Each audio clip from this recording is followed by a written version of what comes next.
All right, welcome back to the final round here on Yahoo Finance. Miles Udland with you in New York. Well, we've been talking so much in the last few weeks about the status of the continued stimulus, obviously expired last week, and negotiations down in D.C. Still ongoing to get a package out to consumers over the next couple of weeks. And joining us now to talk more about everything going on with these negotiations is Kevin Cramer. He is a Republican senator from the state of North Dakota. Senator Cramer, thank you so much for joining the program. So I'll just begin by maybe if you could outline from your point of view where negotiations stand right now, what you would like to see passed, and how optimistic you are about something getting through in the next couple of days here. Sure. Thanks for the opportunity.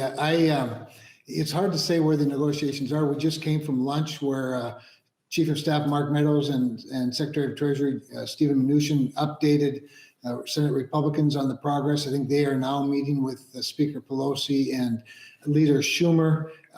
We have been, as Republicans, offering up a much more modest package than the HEROES Act, which passed a couple of months ago in the House, trying to focus more on coronavirus itself, focus on kids and getting them back to school safely, and focusing on business. They have this $3.5 trillion wish list, that a third of which has nothing to do with coronavirus. So we're a long ways apart, you guys, but it does seem that the tone and tenor of discussions has gotten better. There's not a lot of incentive, frankly, for Democrats to pass something. So we feel like they're sort of bullying us a little bit, but it's up to us to come up with packages that we can put on the floor and start voting on.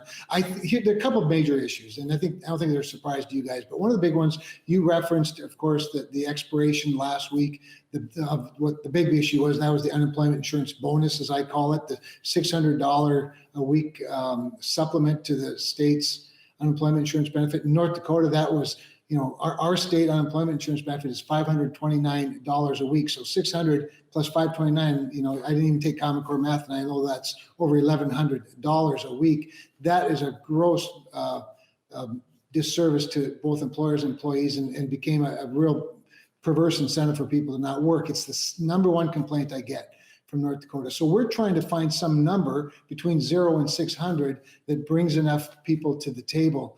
And there's talk of things from block grants to states, based on their unemployment rate, based on their average wages, to truing it up, basing it again on some sort of a formula rather than a flat amount. And then if it is a flat amount, what that amount is. If it's a formula, is it 80% of wages? Is it 66% of wages? These are all ideas that are in one form or another of a bill.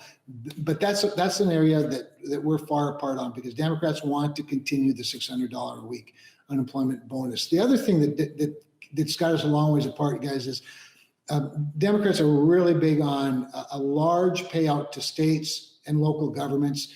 Republicans are a mixed bag. I mean, there are 53 senators. They probably all have a different number in mind, starting with Rick Scott at 0, and maybe Susan Collins at some other number. But we're having our own issues within our own conference to come up with that. How modest can we get by with, realizing that the art of the possible requires some sort of compromise. So those are two big issues there. For Republicans on the policy side, of course, it's the liability reform.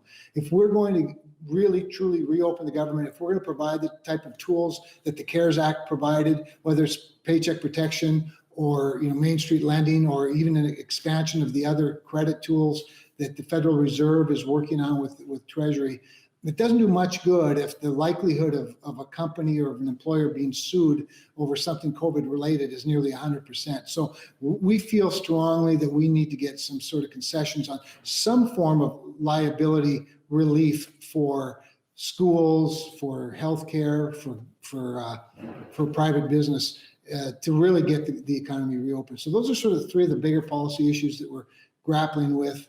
And as my friend John Boehner used to say when he was Speaker of the House, Congress is a place where things move really slowly until they move really fast. And so we're here, we're at, on the job, and looking for a breakthrough.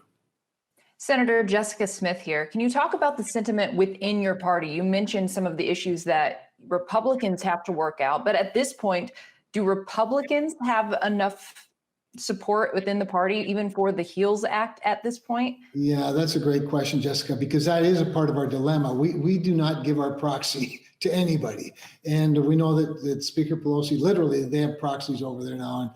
And that makes it more difficult. We have a lot of independent thinkers, and we've got some work to do. Now, that said, there's a pretty good chance we're not going to pass a bill with 100% of the Republicans supporting it if it spends any money.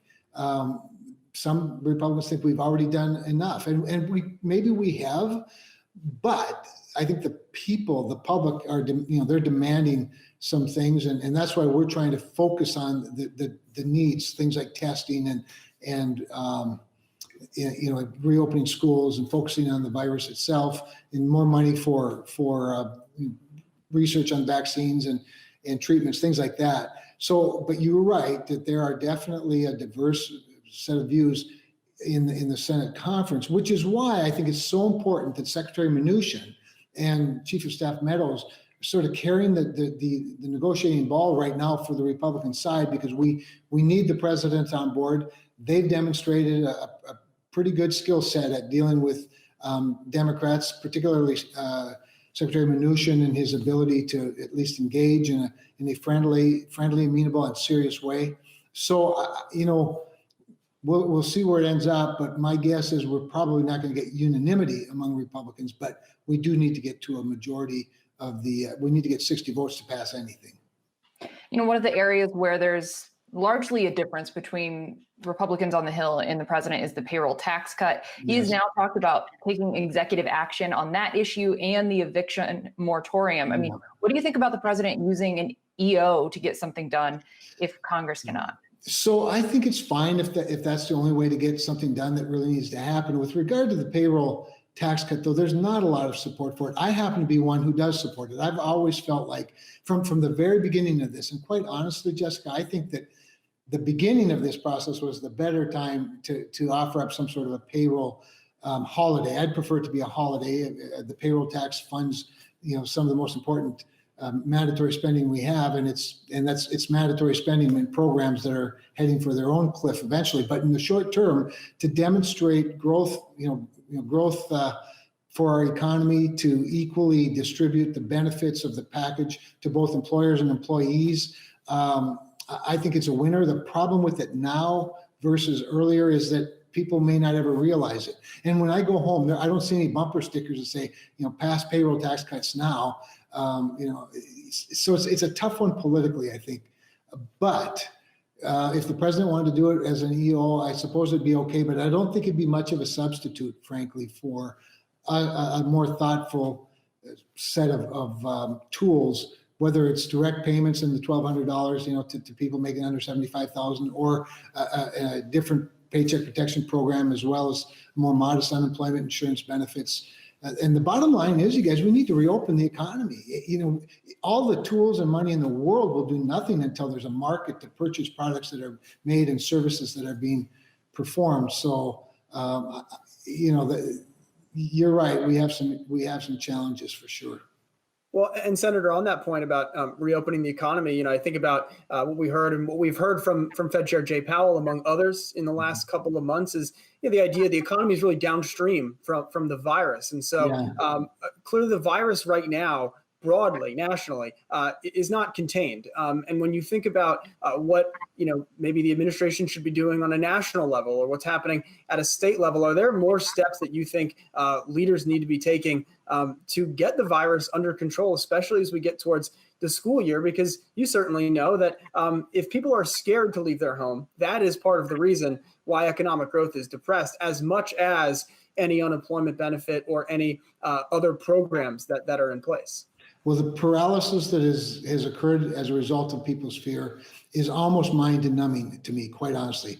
I worry a lot about the state of our society, not as much as our economy, when people can be scared into the kind of inaction that we're seeing. I think it's, personally, this is me personally speaking for me, I think it's an overblown fear. That's not to say it's not a serious matter. But I think that there's not been nearly enough questioning of status quo as it relates to this disease, how it's spread, how devastating this to human health and to human life.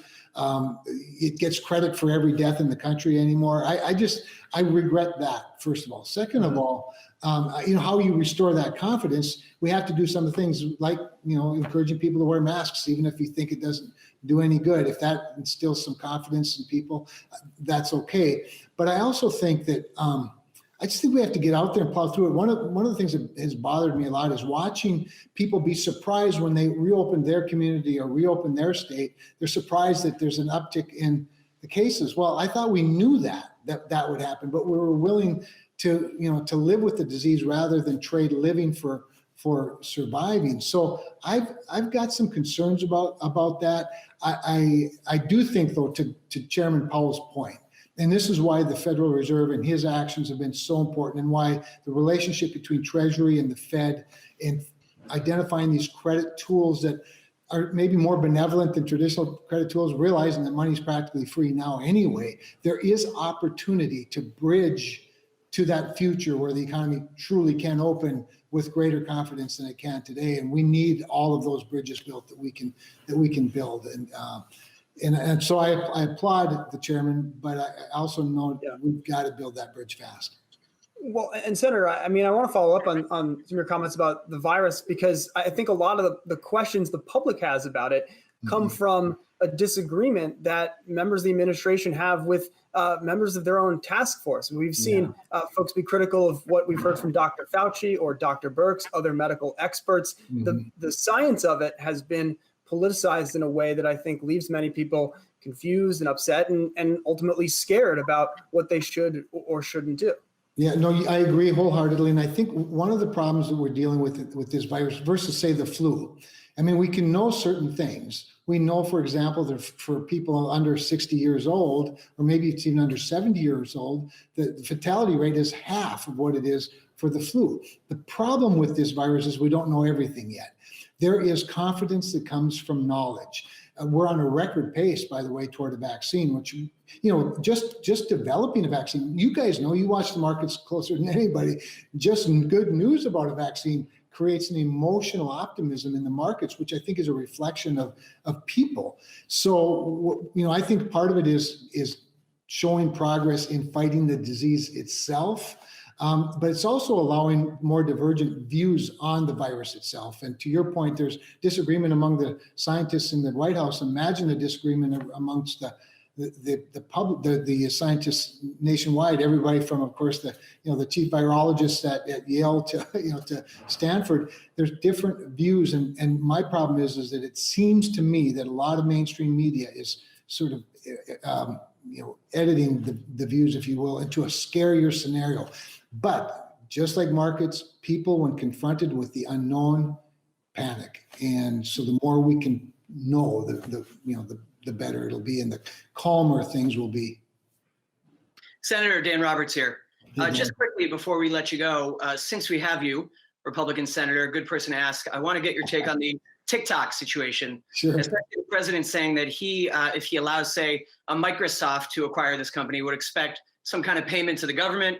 Where do you stand on all this? And now, of course, we have reports that a number of other U.S. companies are interested, so maybe it becomes some kind of bidding war. But of course, the tech issue has become very politicized. It sure has. And first of all, I think I like what the president's doing with regard to providing some extra time while there's actually some interest in discussion about an acquisition by an American company, a legacy company like a Microsoft or Google or some other, or Apple, I should say, or some other company that might be interested. I think that's great. I think to exercise that patience is smart on the president's part.